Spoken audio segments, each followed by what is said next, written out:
Hello, algebra students. Mr. Lawrence here, and we are going to have our next flip lesson of the new year. This is just a continuation of what we did in class today. Hopefully, some of you took my little talk seriously. I know there's a lot of you that don't need to hear it, and I do apologize that you have to hear me get negative on the first day back from break, but too many of your classmates are just making mistakes, making poor choices, and choosing to screw up their lives. It's a shame, really, because all of you are so smart, and I really care too much about you to let you do that, but I don't know how else to stop you from doing it. So I guess I'll just have to let you get D's and F's until you learn the hard way. But I wish you didn't have to. I wish you could just buy into what we're selling and imitate the people who are doing their best, like Ailita or Julia or Vince or Evan or Faith, Brandon, people who, they don't necessarily always get A's, but they always do their best. And that's all anybody can ever ask of you. That's all I'm asking. I'm not asking for miracles. Just want you to do your best. Okay, so we are going to determine if our equations are linear, quadratic, or cubic. If they're linear, we're just going to solve for x. If they're quadratic, we're going to look to factor. Cubic, the only way you know how to solve a cubic is by factoring out a GCF. Okay, so let's get down to it. Equation number one. I see the highest power is a 3. It's cubic. Okay, now the cubic we're going to treat just like a quadratic for now. You get into algebra 2, you might find another way to deal with these, but for this class, we're just going to deal with it like a quadratic. So in other words, we got to get it to equal 0. So I'm going to subtract 12x from both sides. Now, do you notice something? Hopefully, Julia is paying attention to this right here. Did you notice I didn't write the 12x underneath the 4x squared? I'll bet you Kevin can tell me why. Because they're not like terms. So I'm not going to combine them. I'm not going to think of it as being impossible. I'm going to think about it as not combining them. I'm still going to write it down. I'm not going to paralyze and freeze, but I'm just not going to put them together. Now that I have this cubic, I notice there's a GCF hiding in here. In fact, there's an x cubed, an x squared, and an x. X is the common factor. I'm going to factor out the GCF, leaving me with this. And now the part inside is quadratic. So I turned the cubic into uh, a monomial, a linear monomial, times a quadratic trinomial. Okay, so let me see if I can get that line out of there. Sorry about that. I can't grab the line. Oh, line, where are you, line? There we go. Get him out of there. He's messing things up.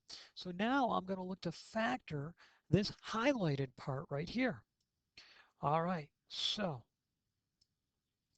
I need factors of 12.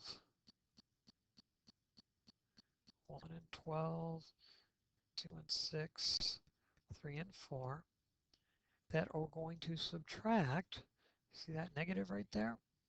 They need to subtract to get negative 4. Well, I know that 6 minus 2 is positive 4, so 2 minus 6 must be negative 4.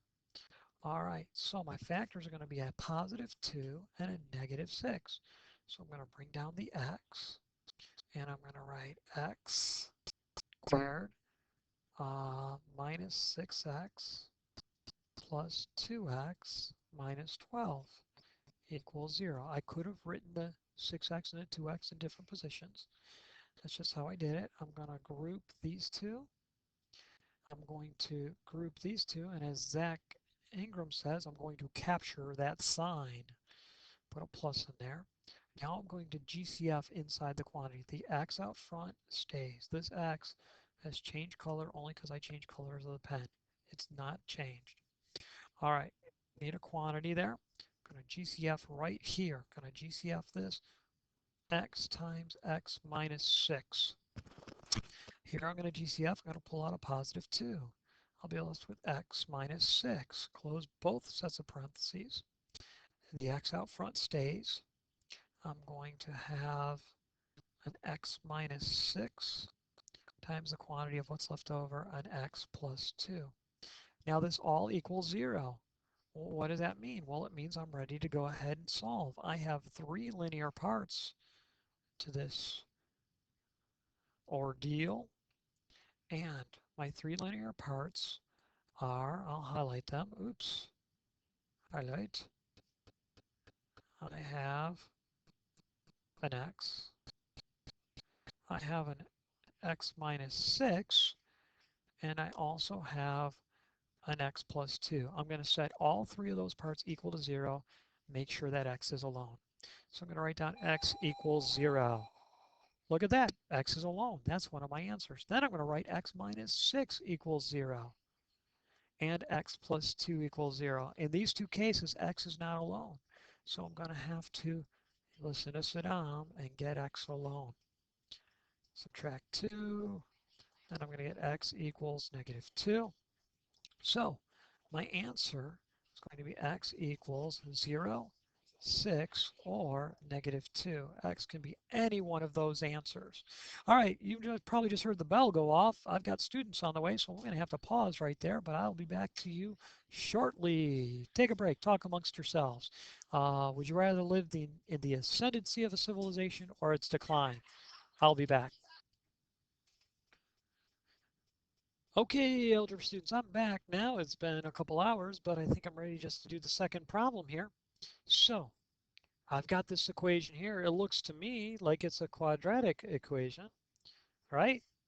Because the highest exponent is 2. And I want it to equal 0, so I'm going to subtract 5 from both sides. And this is a situation where I'm not going to write it under the 7x. I'm worried about combining unlike terms. So I'm going to write down 6x squared plus 7x minus 5. I'll bet you Veronica can tell you she knew how to do that. She's pretty good at those. Proud of you, Veronica. Keep up the good work. All right, now, some of you are having a little trouble with this. Tommy, make sure you're paying attention to this. I need to list factors, but I'm not going to list factors of 5 because that's not a 1. I'm going to list factors of 30. Where do I get the factors of 30? Well, 6 times 5. I'm going to list my factors of 30.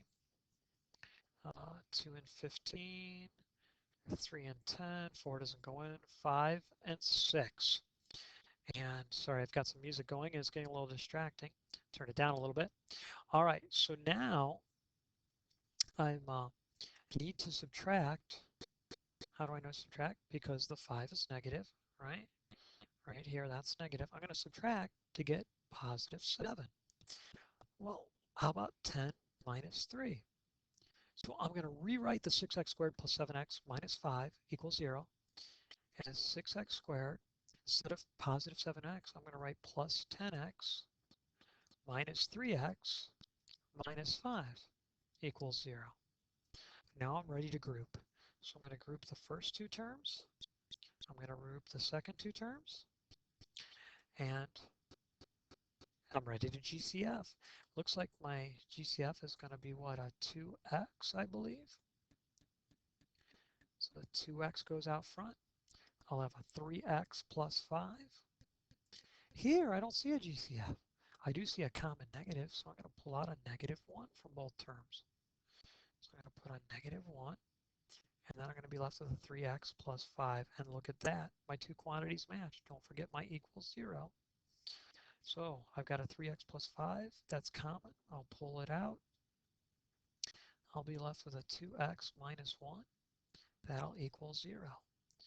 Now, don't let this bother you. These are done the same way as the other ones. I'm going to write down 3x plus 5 equals 0. Maybe move that over a little bit, give myself a little room to work. And I'm also going to write down 2x minus 1 equals 0. So now I'm going to solve for x in both equations. And I'll get 3x equals negative 5 and divide by 3, divide by 3. X equals negative 1 and 2/3. Or over here I'll add 1 to both sides. And I'll get 2x equals 1. Divide by 2. Divide by 2. X will equal 1/2.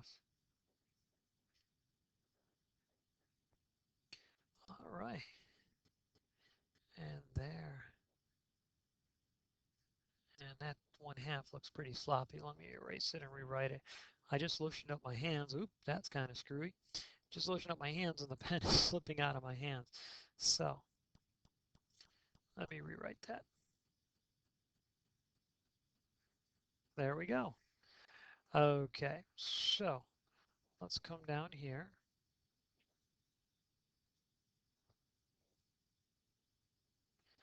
Okay, so equation number 3 looks like it's a linear equation to me. So I'm going to label it linear. Where's my linear word? Linear. Oh, linear, where did you go? Uh-oh, you disappeared. Thought I pulled it down.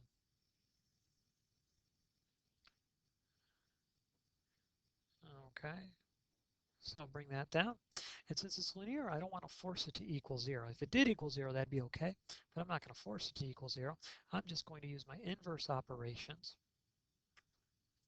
and I'm going to get 6x equals 12.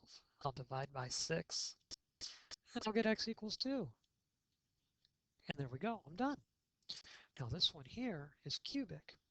I'm going to treat the cubic just like a quadratic. Set it equal to 0, which it already does.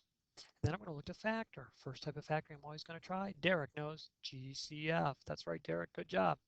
So I'm going to factor out of 4x. I'll be left with an x squared minus a 25. That'll equal 0. I'll get 4x. I'll factor the quantity of x squared minus 25. Well, that's the difference in perfect squares. It's going to be x plus 5 and x minus 5. All right, now I have 3 solutions. So I'll have 4x equals 0, x plus 5 equals 0, and x minus 5 equals 0. All right, so I'll solve for x. X will equal 0. I really shouldn't circle that, sorry. X will equal 0. I'll subtract 5, and I'll get x equals negative 5. And then I'll add 5 on this third equation. X will be alone, and I will get x equals positive 5.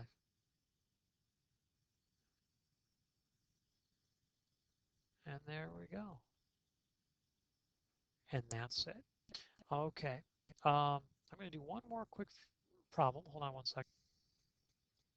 Okay, here's one more, and it's a trinomial. It's quadratic. But one thing I want you to realize right off the bat, it's a perfect square trinomial. A lot of you have trouble with this. 9x squared is a perfect square. Why? Because 3x times 3x equals 9x squared. 49 is a perfect square. Why? Because 7 times 7 is 49. Okay, if I multiply these two together, I get 21x. If I double it, it ends up being 42x. Here's how simple this is to factor. When it is a perfect square trinomial and all those conditions must apply, I take this number and this number, and I take this sign, and they end up in both quantities, or you might write it as one quantity. So I could write 3x plus 7 times 3x plus 7 equals 0. And then, of course, I can solve it. 3x plus 7 equals 0. Subtract 7 from both sides. I get 3x equals negative 7. Divide by 3, divide by 3. X equals negative 7/3. I don't know if you notice, I've been trying to intermix more. Sometimes I give a decimal answer, sometimes I give a mixed number, sometimes I give the improper fraction. I want you to realize that they're all the same thing and that they're all okay to give. Now, I don't need to do this quantity because I'll get the same answer. I don't get 2 of them, I just get it again. So it's just repeating myself, repeating myself. So I don't want to do that. I don't want to do that. It's kind of annoying when everybody repeats themselves for no good reason. So if I solve 3x plus 7 equals 0, I already did. I'm going to get x equals negative 7/3. So you're not going to tell me there's 2 answers in this case. Now, by the way, I did mention you could have factored this differently. I wouldn't do it differently on this one here, but if I did, I could have written 3x plus 7 and that would be the quantity squared. Of course, that would equal 0. But then in that case, I got to get rid of the exponent. And it's not that much harder. I just think this would be a lot more comfortable for most of you.